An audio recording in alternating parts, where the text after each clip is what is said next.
Welcome, everyone. I'm Penny Lewis, the Executive Director of the Ecological Landscape Alliance, and I'll be the moderator for today's webinar, The Green Industry's Black Thumb, Pollution from Our Use of Disposable Plastic Plant Pots.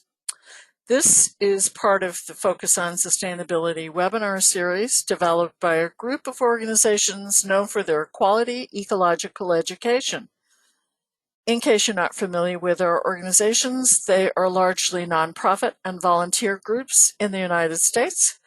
The groups are the Ecological Landscape Alliance, the Chesapeake Conservation Landscaping Council, Deep Roots Kansas City, Rescape California, and the American Public Gardens Association. And now I'd like to introduce our presenter, Marie Chieppo. Marie is a gardener and landscape designer with 22 years of experience designing ecologically sound landscapes. Before Marie discovered her gardening passion, she was the researcher for the editor-in-chief at the New England Journal of Medicine. Marie is a member of the Association of Professional Landscape Designers, and it was through her work on APLD's Sustainability Committee that Marie was asked to research the issue of plastic horticultural pots. We're pleased that she's with us today to share some of her jaw-dropping discoveries and some options for the future. Welcome, Marie. Thank you so much, Penny, and hello, everyone. Good afternoon and Happy New Year. Good changes on the way. Hopefully one of them is a movement away from plastic pots to products that are kinder to our environment. And I just want to mention, as this little blurb on the bottom states, I am not endorsing any products that I mentioned in this presentation. I am solely mentioning them for informational purposes. As you see from today's talk title is the green industry's black thumb, pollution from our use and disposal of black plant pots. And it occurred to me when I was putting this presentation together that pollution isn't just in terms of what we typically think of as pollution, but perhaps also pollution in the sense of our mindsets, what we've been sort of sold as being what is acceptable to our environment. And as Penny mentioned also, I did write a paper for the Association of Professional Landscape Designers entitled Plastic Pots in the Green Industry, Production, Use, Disposal, and Environmental Impacts. It came out in July of 2020, and we have since had a great response to this. The impetus behind this paper is the Plastic Pots initiative that was started back in 1998 at the Missouri Botanical Garden. At our webinar in July, Jean Ponzi, the Green Resources Manager, presented their garden plastics recycling program that was known as Pots to Planks. The grind was used to manufacture plastic timber and ultimately raised bed kits, which was sort of the selling point to a lot of the consumers there, thinking that I'll drop my pot off here to be disposed of properly, and it's actually going to be turned into something that is usable. They met the need of area residents for a place to discard the hort plastics, and between 2003 and 2008, they processed 250,000 pounds of used pots and trays. To increase their grinding capacity with grants, they purchased equipment. Satellite stations for drop-offs were established. Then demand was so high that a recycling company ended up taking over the grinding material in 2017. We came into play, meaning APLD, when our interest was piqued by the efforts being made at the garden. And between the garden and the Sustainability Committee, we really wanted to get into the meat of this and find out why. Why is this such a problem? I know I'm speaking to the choir when I bring up the issue of piles of plastic refuse left over from completed landscape jobs, When I was asked to look into why it's so difficult to dispose of them properly, I honestly didn't know it was such a huge problem. I think, as many of you, I disposed them what I thought was a responsible way, bringing them to my transfer station, to the nursery, to the wholesaler, for them to process them and be taken care of responsibly. And what I found after I started digging was, as Penny said, jaw-dropping. I started reading articles from professional journals and newspapers, magazines, talking to people. Then I had the absolute real oh no moment when I realized, or I was reading, I should say, how many of these are not being recycled. The quantity of these that are ending up in landfills was mind-boggling. So I kind of decided, you know, I know people in this field, I'm going to start looking around and talking to people and seeing what I can find out.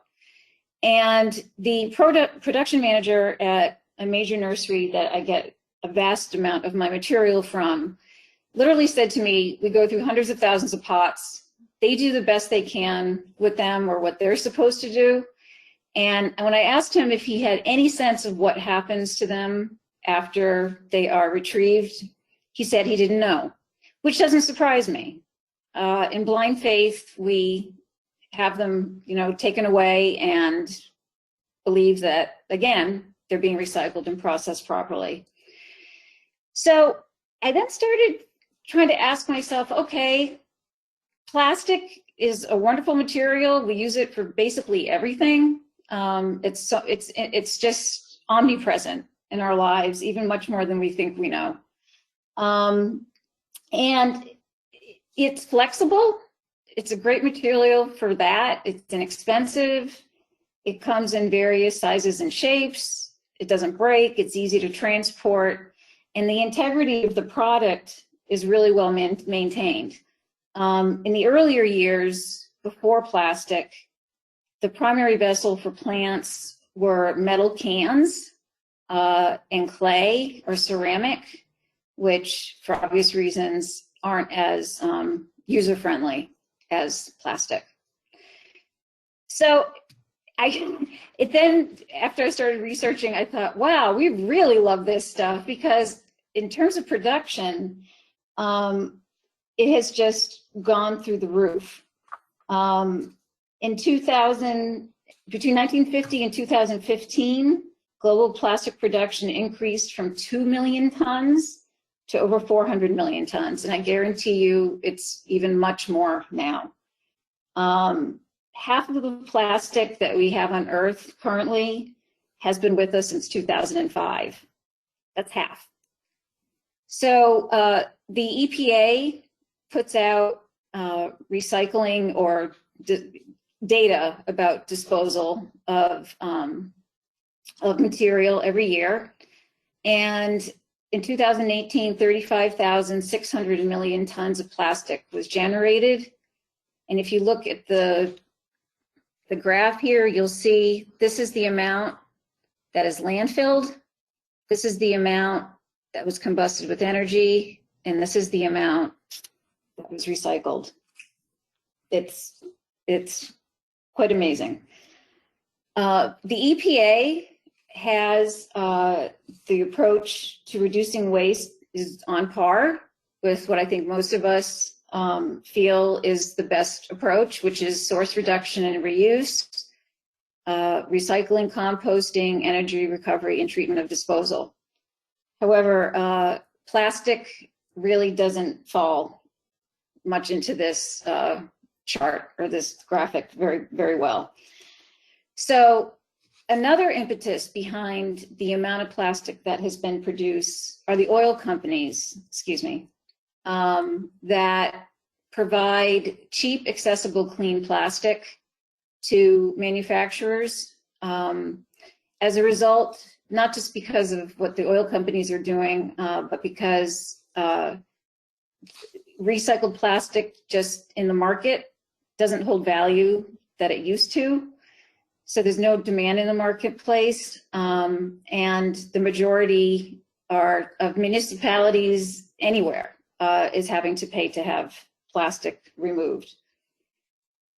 In terms of how it's produced, approximately 10% of recycled plastic is made into plastic, and 90%, again, is used from virgin feedstocks or fossil fuels.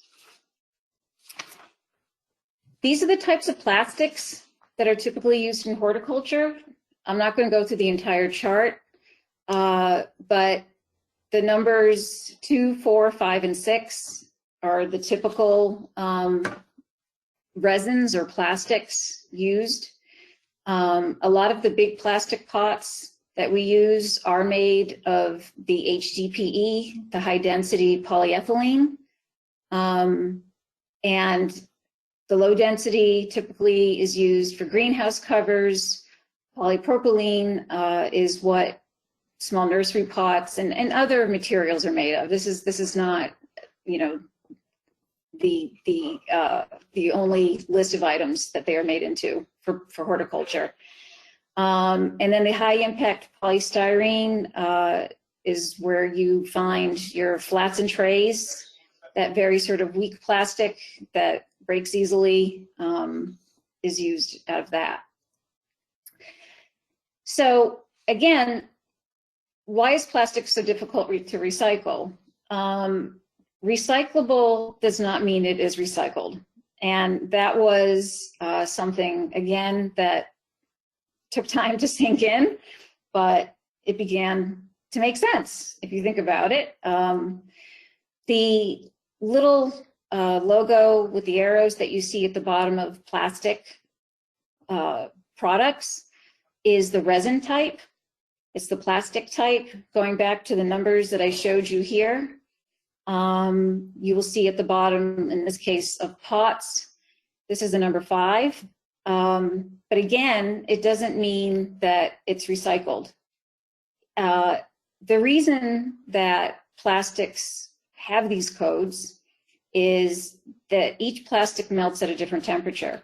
And when they are collected and sorted, they need to be done in such a way that it doesn't literally mess up the recycling machinery. And so it's a more efficient way of recycling the plastic as well. Also, every plastic needs to be cleaned. Pots obviously have soil, fertilizers, pesticides in them. They all must be decontaminated. And if you think about the plastics that we throw into our dumpsters, when I go to my dump, my eyes go in 12 different directions because I'm just in awe of the types of plastics that are in these mixed collections of plastic piles. There's a lot of work somebody's doing to have these dealt with and/or they're landfilled. Another issue that came into play, creating hurdles for us in handling our plastic, was China no longer in 2017, their national sword policy stopped taking a lot of our waste imports, plastic being one of them. And currently, we don't have the infrastructure in place to handle the amount of plastic that we have. We do export some to other countries. Unfortunately, these are poor countries. And people are sort of forced to work through plastic. But we also, as a result, have a limited access to facilities because there just aren't enough of them. And all plastics are not created equal. And like other materials such as glass or metal that can be recycled multiple times, there's a long chain of molecules that composes plastic. And most of it can only be recycled once or twice. This is not a long-lasting material. In the 1970s, and I actually picked this up from the Plastic Wars presentation that was done from Frontline, it was known that large-scale mixed dirty plastics couldn't be recycled. And again, I think back to us dumping all our plastics into our recycling bins, not, you know, with the label on the bottom saying, well, this means it can be, this is recycled. Well, it actually means it's the resin type. And we just do not have the infrastructure in place to handle it or the equipment. So getting to our pots, I started thinking about, for example, you know, somebody has an installation, and in one installation, you may have a combination of 200 mixed containers. All of these issues that are surrounding the 200 mixed containers come into play. Again, they all need to be cleaned, which is for a landscaper, for installer, whomever, is time consuming and expensive, as is the collection as well, because you again have a variety of plastic types, shapes and sizes. These resin codes that I have been talking about are difficult to find and to read. And transportation, whether it's your company or sending it off via another company, costs money. And that's an additional cost. And then of course we have the black plastic pots that, unbeknownst to me before all of this started, are not recyclable. Why?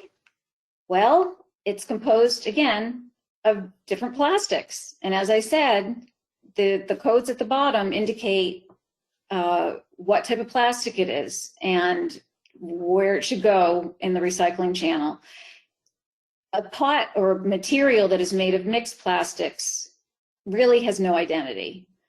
And to add to that, the optic readers in the recycling facilities cannot detect the carbon pigment. They cannot read black. So these are, I've seen it. These are taken off of the conveyor belt and tossed. So this is our industry standard. It started being used because black was great for warming up the soil temperature of plants. And, you know, we created a monster. So how much plastic is used in horticulture and agriculture? This is a really tough number. As a matter of fact, in 2013, much credit goes to Jim Schrader, who, between the USDA numbers and looking at the number of plants that are produced, came up with the figure of 1.66 billion pounds were used in 2013. And then in 1992, the US produced, for agricultural plastics, 52 million pounds, and 66% of that was devoted to containers. In terms of the environmental impacts, the manufacturing and disposal of plastic impacts our soil, it impacts our water, it impacts our air, and the side of the negative sides or impacts, health impacts are respiratory illnesses, cancer, problems with reproductive, neurological, and dermatological health, and others. I didn't put the whole list in, but this is indicative enough that it's unhealthy and it's a problem. So in terms of the manufacturing of the material, again, 90% comes from plastic virgin fossil feedstocks, which is digging up fossil fuels, which has negative environmental impacts. And then the greenhouse gases that are emitted during the manufacturing process. Disposal, again, on the other end, we have negative environmental impacts. We've all been hearing about the amount of plastic, that now exists in the ocean. These microplastics are created by the ocean's currents that break it up into these tiny, tiny particles that we are now learning are setting in the bottom of the ocean. Vertebrates are picking it up. It's ending up on the soil, on land. And then the leaching, if you think of a container or any plastic that's taking up to 500 years to break down, There's leaching of toxins and various chemicals into the soil. And again, with incineration, we're creating air pollutants once again. So we look at the 3 R's that we all have heard of: reduce, reuse, and recycle. Reduce, absolutely. Let's reduce as much as we possibly can. Reuse, I've spoken to people and I've had great responses. People saying, well, let's share them, let's trade, let's use them at garden sales and so forth. That's great, but on a commercial scale, that's not so easy. Recycle, it's very unlikely. When we talk about the amount that I mentioned, that's just not a realistic goal at this point. In terms of alternative containers for finding different materials that we can use to reduce the amount of plastic that we're currently using, is broken up into 3 categories. The major ones are plantable, compostable, and bioplastics. And I'm sure all of you, or many of you, have heard of these types of pots or containers made out of either cow manure or wood fiber. The compostables that are designed for plant removal once they're planted, recycled paper, bamboo, and then bioplastics, which is not brand new, but a relatively new form of material that they're using for pots. And I will get into that in a couple of slides. So examples of alternative pots, this speaks for itself. I'm sure, again, many of you have heard of these products that, for the most part, I've learned are used by individuals, by consumers, not so much by large industry. So our alternative pots are biodegradable. They are broken down by the action of bacteria or other living organisms. And as I mentioned, there's plantable and compostable. However, not all biodegradable pots are compostable. There are others that do require industrial composting. And again, I will get to that in a second too. In 2015, a major paper came out evaluating, looking back at the durability, aesthetics, strength, performance, a number of variables with alternative pots. And it was done over a long period of, well, I think it was done over a 5-year period, I believe. I could be wrong, but they found, for the most part, that plants grown in wood, pulp, fabric, and the core containers did require more water. They did find that the lifespan of the pot, it helped if it matched up with the container type, matched up with the crop.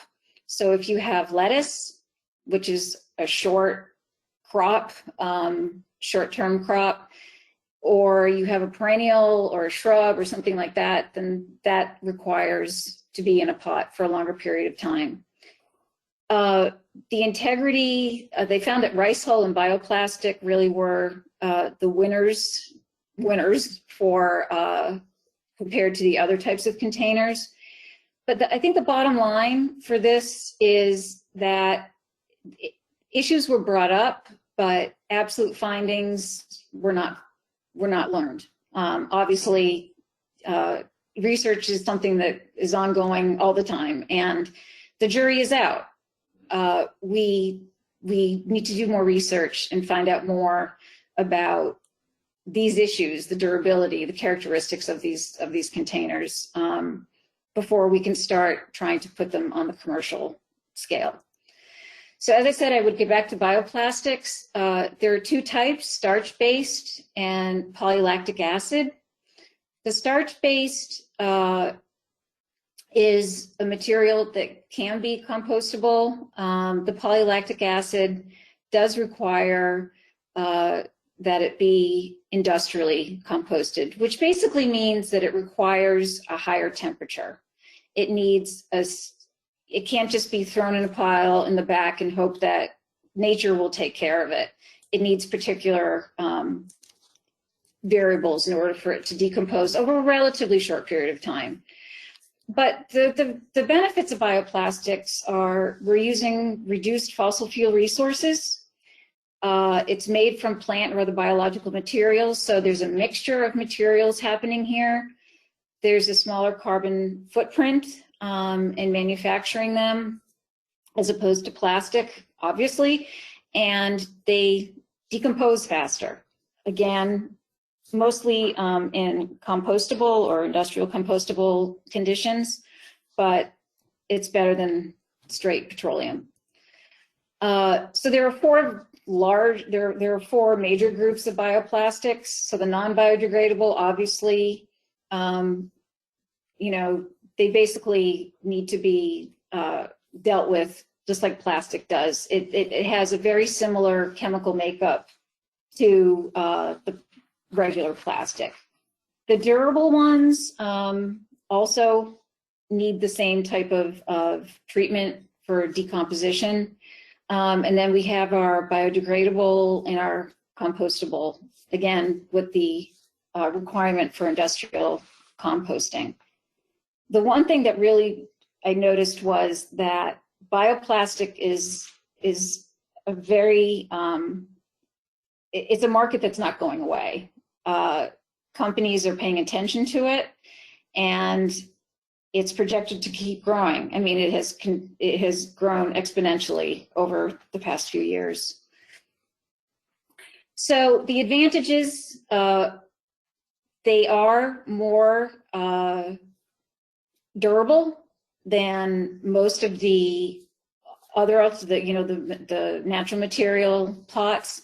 The pots are coated with bioplastics, increase their durability.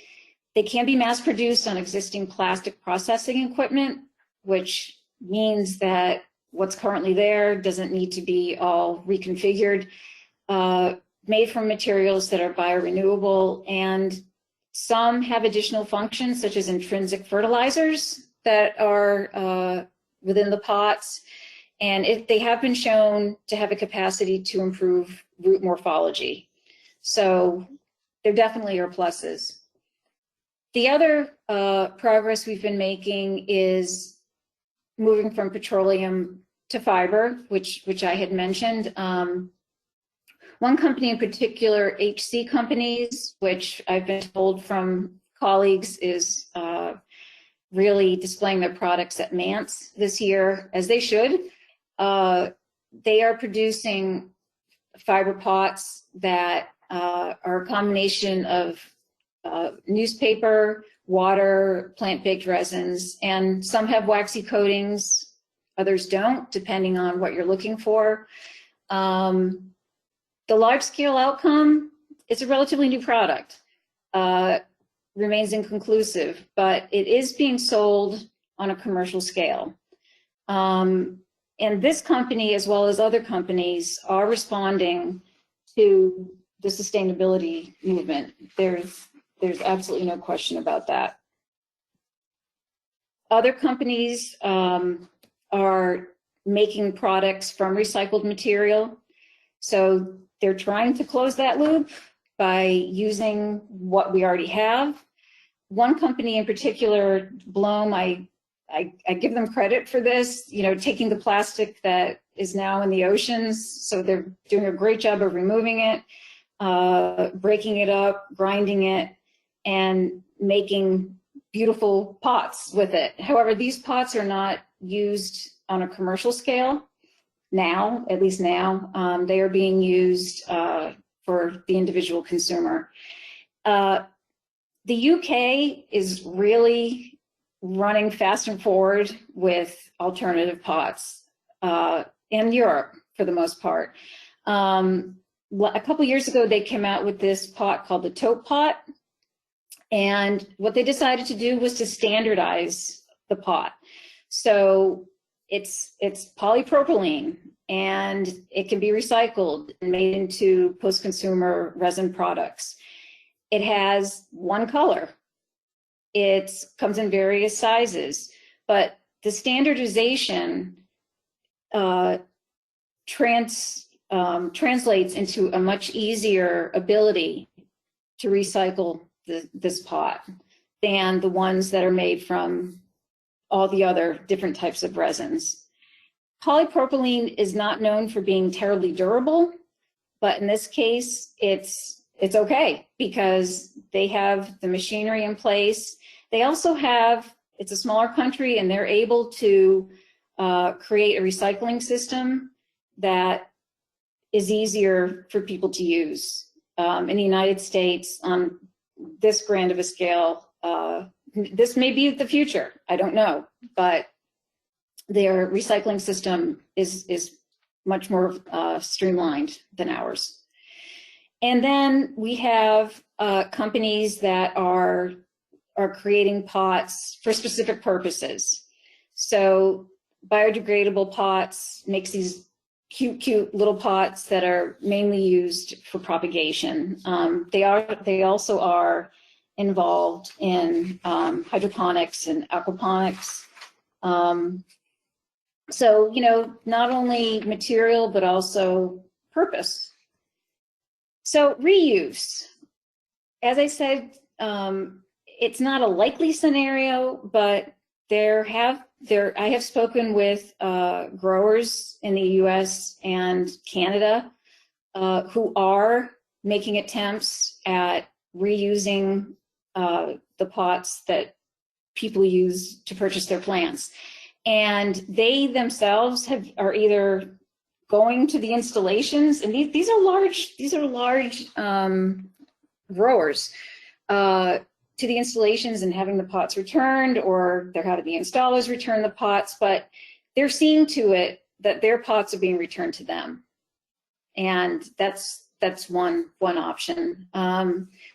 The obvious also is reusing pots for weeding and transporting material, but we're talking about billions of pots here. We're not talking about something on a much smaller scale. So reuse, the idea is there. Again, people have said to me, oh, you know, we can reuse, and that's wonderful. We should as much as we can. But when you're dealing with 800 pots a week, it's a little tough. Recycling, as I've mentioned, the current infrastructure that we currently have in place is just not able to handle the amount of plastic that our country has, leave alone the pots. There is one company that I want to make a shout out to called East Jordan Plastics, based in Michigan. They have a program with big box stores such as Home Depot, where some of you may have noticed it, some of you may have not. You can return your pots and they are retrieved and brought to East Jordan Plastics. The one caveat to that is I'm still not sure whether that's for home. It's impossible that it could be for Home Depot all across the country. When I've looked up the nurseries that have used East Jordan Plastics, they themselves are in Michigan. So, but I guess the lesson from this is if we can have more recycling companies doing this, that is one solution. You know, that's one piece of the puzzle that we can take into consideration and hope for. In new advances, the chemical companies are actually building properties, to do more chemical recycling.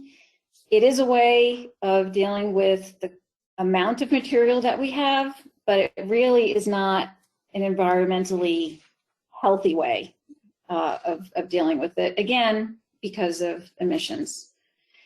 So stakeholders in all of this, we have direct consumers, we have landscapers, designers, growers, nurseries, the manufacturers, and yes, the oil industry. The direct consumers want to do what's best for the environment.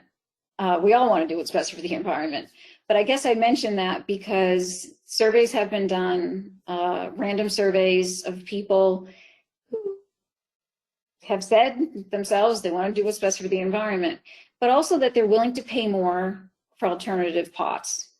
And container type consistently impacted the product preferences that people had. To a certain degree, I think you had a, I'm trying to think of the term, I can't think of it right now, but you had a population of people that you were surveying that were probably more likely to say that they would be willing to pay more, but who knows? I mean, here I am being a cynic. I think things are turning more green as we move forward, and such opinions are more apt to spread, to be more common. So recently, the Fine Gardening magazine published in their most recent publication an article called The Container Conundrum. I was thrilled to see this. It was more confirmation that word is getting out, that there is something wrong with the amount of plastic that we have, but in our industry and as users of garden pots, there's a real, there's a problem with the plastic pots that we're using, and the mentioning of the alternatives that are available to us, again, not on a commercial scale yet, but it's getting the word out. And I put my picture of my dog Spot here because I'm just playing at people's heartstrings. I also have kids, so I care about them too. But in terms of when we think about our yards, our properties, other people's properties, being eco-friendly, trying to do things as organically as we possibly can. And if you think about it, if you have something that's plantable or compostable, it's saving you time and money, not having to transport and collect the plastic pots. Again, I've spoken to nursery owners who say they have them piled up sky high. That's not good for them. That's not good for the environment. It's not good for anyone. And perhaps by introducing the idea of alternative pots to consumers, we can be saying, look, I'm a company that is really eco-friendly, and not only in my practices of what I do on your land, but also in the materials that I use. And this is my other dog, Matsu, I also had to put in. Again, the nurseries, they want customers to feel that they're being environmentally responsible. They're making environmentally healthy options available to them. And I can't help but think that on the individual level, again, there is this market, just like for organics, there is this market for alternative containers, alternative pots. But on the commercial, no. But also, I was thinking, if you walk into a nursery and you see this different looking pot that sticks out from the others and has beautiful material in it, people can't help but take a look at it and wonder what it is. And from there, they learn. They learn that, hey, this is something that I can use that's better. For the growers, this has been a huge issue for them, understandably. They're looking at the production line. They're looking at how reliable is the container. Is it going to stand up from the time I stick it into the pot until it gets to the consumer? How well can it be transported? Again, plastic was a life changer, or game changer rather, not a life changer, because it could be easily transported. It didn't weigh much. Going from ceramics and metals to plastic was, a huge thing for the ornamental industry. But they also want to say, hey, we're looking at the environmental benefits of this. We want to be a part of this movement to be creating greener products. And then, of course, we have the cost. And I feel that as demand increases, costs will go down. It's, demand, supply and demand. Manufacturers, they are moving towards bioplastics, using less petroleum. Companies are rolling out fiber-based products, like I mentioned, with or without fertilizers. And they also, too, want to be viewed as producing sustainable products. And again, as demand increases, prices will lower, and people have said that they want more sustainable options. The oil industry, I never thought I would see, again, Plastic Wars on Frontline, the title of sustainability in the oil industry. Not to give them a bad rap, but they're not known for thinking that way. But the green is coming. It has been, it's here, it has been here, but with changes on the way, I see it becoming even more with energy production and so forth. They do have a market in this, again, with the chemical recycling. ExxonMobil invested $8 million in scrap plastics feedstock that was launched by a chemical recycling company. If they in some way can be a part of this solution, amen. And the green industry, what can we be doing? So one thing the APLD is in the midst of is the creation of a campaign to find out how they can start getting this issue out there to the stakeholders, but amongst ourselves, of greater awareness that these numbers really do exist. These black plastic pots really are not getting recycled. Demand alternative pots.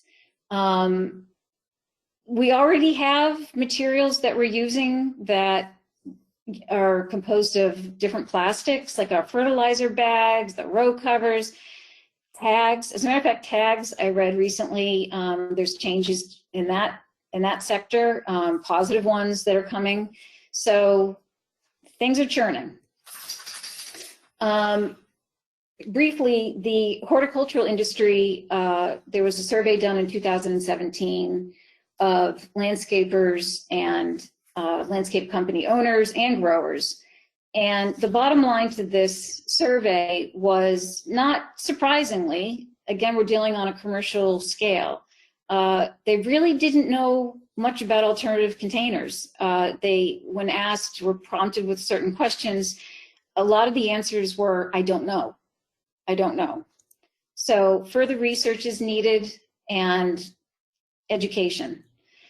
When another survey that was done by BBC Gardeners to people asking who should be responsible to reduce plastic in gardening, naturally people went to manufacturers because they see them as being the creators of this material, 59% retailers and 41% gardeners. So we, meaning folks who work in the dirt, have, we have a place on the table for sure. So again, the new market that I'm seeing is investment in new recycling facilities. There's more green thinking coming, recycling post-consumer resins using fewer emissions. They have shown then this creation of new plastics, which I thought was phenomenal.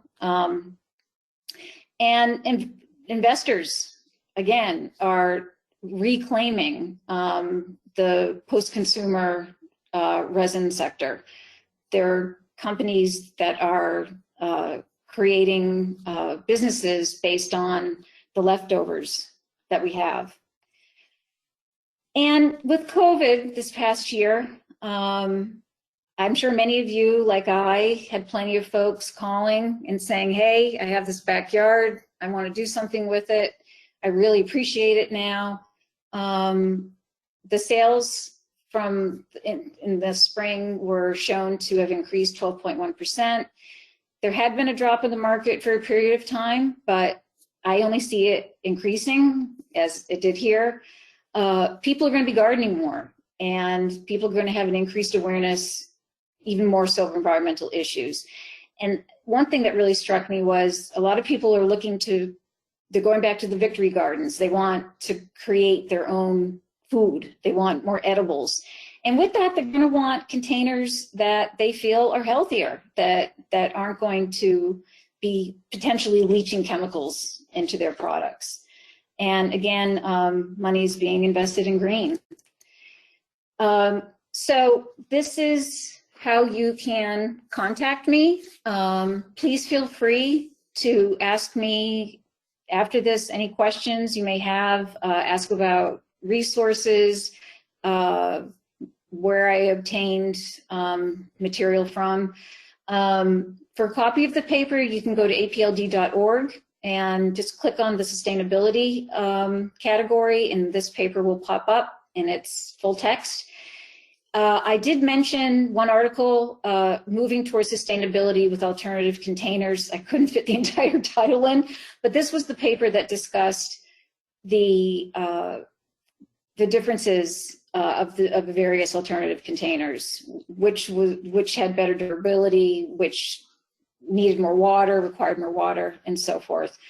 And lastly, again, APLD's new campaign, we're really wanting to spread the word.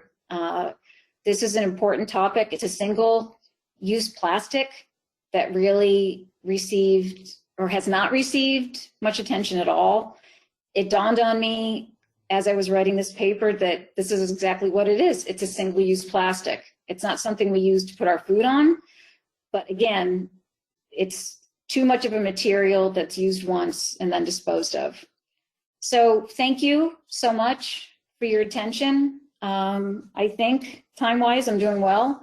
And if people have questions at this time, I'm more than happy to answer. Thank you. Excellent. Thank you so much, Marie. So several people asked you to clarify points made in the beginning. So none of the black plastic pots are recycled, correct? And that's because the optical readers can't read them? And that extends to anything black should not be recycled? So it's not that it's just only anything black. They cannot read black.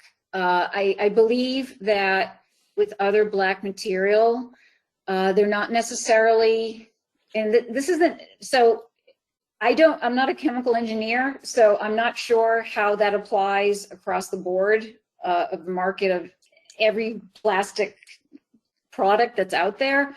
But the issue with the pots themselves is not only can the optical readers not read the black, they can't identify it.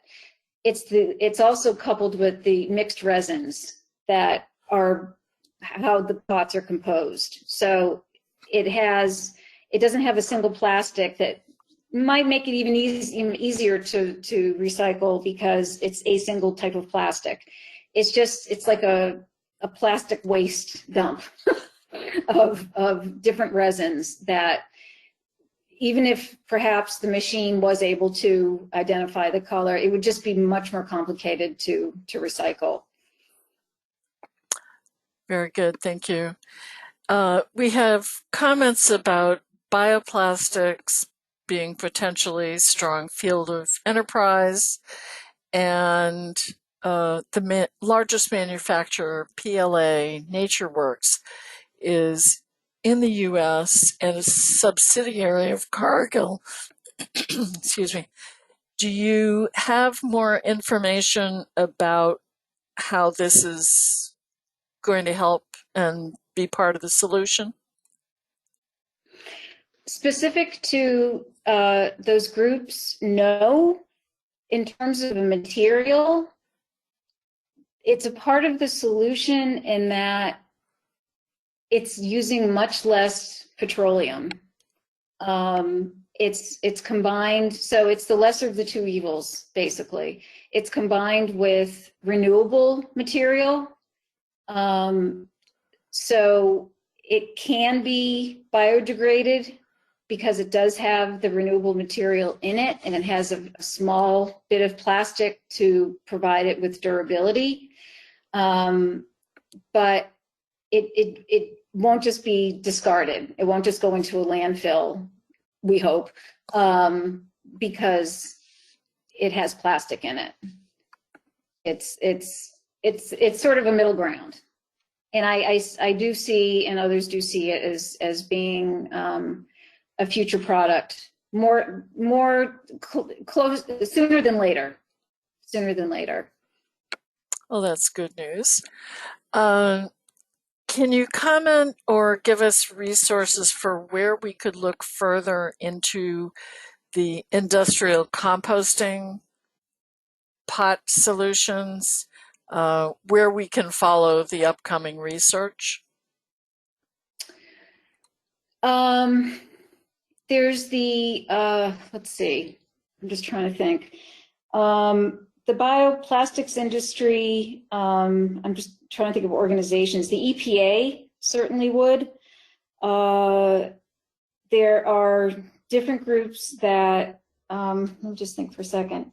If I can look that up and somehow get back to people on that. I mean, there are, so for example, HC companies, one of their products is a bioplastic. I know that they do industrial composting, but they are hard to get in touch with.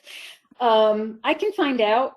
I have gone through so many papers in my brain. Right now, I can't think, other than the EPA, of a single party. The Eastern Recycling Council may very well have something. I've been in contact with those folks. There's also CalCycle, which is a group based out in California. Greenpeace may very well have information on it. But I can look into specifics if people like. All right, thank you. Do you have information about whether the East Jordan company model is being replicated in other communities? So we looked into that. I don't have a name on the off the top of my head. I do know there are there certainly are other agricultural recycling companies. What I found more was were companies that deal with plastic film. So they have machines that wash the plastic film and the covers and so forth. There are companies in the country that exist. Other names I can't think off the top of my head, but we need more of them. They're just, again, there's just so much of it, and I haven't done the math to figure out how many we would need to fit that need. But East Jordan Plastics may know. They may know. All right, very good. Do you see one solution being widespread legislation that places the cost of recycling and waste management and remediation directly on the producers? This individual thinks that Maine has recently passed such a bill. Yes, so I actually had a slide on legal issues, and I decided to delete it because it was a little bit too dense. So the, gosh, what is it called now? Consumer responsibility, EPR, extended product responsibility, is what it's known as. And Europe and Canada currently does have it in place. It's an option. However, they have found it, at least in Canada, I can't speak so much for Europe, but they have found it to have its own issues. Sometimes the money doesn't go where it needs to go for maintenance or for updating recycling facilities or for recycling efforts.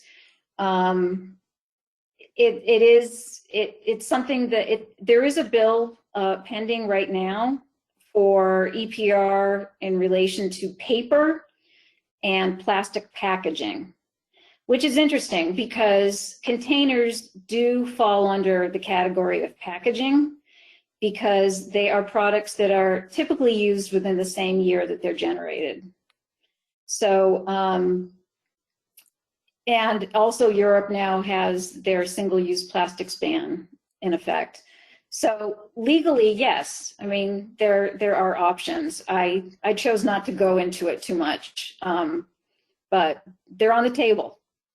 They're on the table. And I'm aware of the one in Maine, and I hope they're the seed that starts another option to get recycling up and moving again. But as I said, businesses are starting to, and I can't say on what scale, but recycling industries are starting to come into the U.S., whether it's from U.S. investors. People in China are creating companies here to recycle our scraps. So there's that too. It's coming from different directions, but at least it's on the table and people are aware of it. Good to know. Where would you recommend getting contact information for Jim Schroeder? Oh, so I spoke to him last year. He used to be at the University of Iowa. If that person wants to email me directly, I can get his information to you. It was a one-time calculation that he did for the alternative pots research that they were doing. He said he would never do it again. So he's more involved in other aspects. I want to say he's involved in the fruit trees market now. I'm not sure, but if people want to find out more about how he came up with the numbers that he did, I can get that information to them. Okay, very good. Is there anyone that you know that's reusing the bigger, really heavy-duty pots, like the 7-gallon and larger? And do you know of any quick and easy way to sanitize them for reuse? Quick and easy. I mean, to remove the pesticides, I'm not 100% sure, but good old soap and water is what comes to mind to clean them. I always then am concerned about the runoff from that, but yeah, if it means you're going to use it, clean it I actually dig up plants from my own garden and I give them to friends using those pots, and they give them back to me, and I just keep giving more plants to people. So, but on a large scale, again, the growers that I spoke to in Canada, they are reusing them as pots to put their material into and sell. So, but I'm sure people are using them for, finding different ways of using them, I'm sure. I just don't know what they are. Okay, fair enough. Do you have an opinion on the galvanized seed starter systems being offered by companies like Gardener's Supply? I don't. I don't. I honestly don't know that much about it, to be frank with you. Okay. Yeah. Well, it's outside of the purview of this talk anyway. So this is a comment from someone who runs a small nonprofit nursery in Maryland. They encourage their customers to bring back their pots so they can reuse them for production purposes and therefore don't have to dispose of them and be concerned about recycling. But Excellent. none of the wholesalers that they work with are willing to take back pots on a large Right. scale. Is that what you've found as well? Yeah, I mean, if you think about it, wholesalers typically carry a lot more material. So you're talking about a lot more pots. I mean, the one that I go to more frequently does take back pots, but I believe, at least they were a couple years ago. When I spoke with him this year, it sounded more like it was pots that they already had, that they were cleaning and collecting. It doesn't surprise me because they have what they have enough of what they can deal with. And unlike the initiative out in Missouri, where people, were bringing their pots to their site as well as to satellite sites that they had created, they don't have the capacity to, collect them and process them, and they don't have the machinery either to do it. So it would be. I'm not saying it's not a good idea. I think it would be a great idea, but as is, they're having to pay for the pots that they have to have them taken off site and processed. And as he said to me, it's costing them a lot more than he anticipated it would, because these companies, and they collect them and they are cleaning them themselves, and it's still costing a lot of money because there's no money for the person who's picking them up. There's minimal value in the material that they're taking off site. Right. So they're not getting paid very much. Right. Does convincing clients to use smaller plant material help with the demand for larger pots and thus minimize the problem? I guess. I mean, it obviously depends on the garden, on the site, if they want to do that. That's more of a garden specific issue. I think if they're not made out of black plastic, yeah, but then again, maybe you're having three times as many of those being produced because, the growers, it would have to start with the growers, with the material that they're growing, that to have it set so that, they have a certain supply that are used specifically, and they already do, obviously, small plugs and so forth. But on an individual basis, sure. I mean, whatever people think is helpful is wonderful. There, as I said, there are companies that, people can also go to their nurseries and say, hey, I know about these other options. Is it possible that you folks would consider selling these to us, buying from growers who may be using such containers and selling these in your store? I think that's, the consumer has a lot of power, and I think that might be another option as well. I hope I answered that question. Yes, thank you. Were there any solutions that were used before plastic that you perceive as maybe something should be reconsidered? Well, a lot of bare root material, because soil is so heavy, especially wet soil, was used.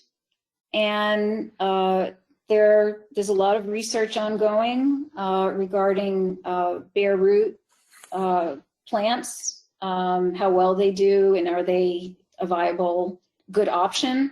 I know plenty of people who use them. So back then they used to transport them on almost in a slurry, probably comparable to the fiber materials that are used now for making the pots. They transported them somehow in this slurry to people, to nurseries. I haven't seen a picture of it. Maybe they put them in burlap bags, not burlap bags, some kind of a container for the thing that they could send it in. But yes, that's because otherwise they had metal or they had ceramic, which are not as easy to work with. Okay. Are you aware of any research done for recycling the ag containers and specifically concerns about pesticide containers? I am not. I'm not. Wow, that's a good question. It's something worth looking into, but specifically, I'm not off the top of my head. Okay. Where would you recommend that designers refer the nurseries that they use to find bioplastic coated natural materials? Well, as I said, it's an upcoming market. I believe that Summit Plastics has bioplastic containers. I know that HC Companies does. These are both large-scale manufacturers. I'd have to look back in my paperwork from last year because I had identified others. It's up and coming, and sort of, the research is happening to see just how viable it is, but it certainly is the better of the two. But those are two that come to mind off the top of my head. Thank you so much for this very informative and alarming, as well as providing some optimism for what we might do now that we are all becoming aware of this problem. So thank you, Marie. You're very welcome.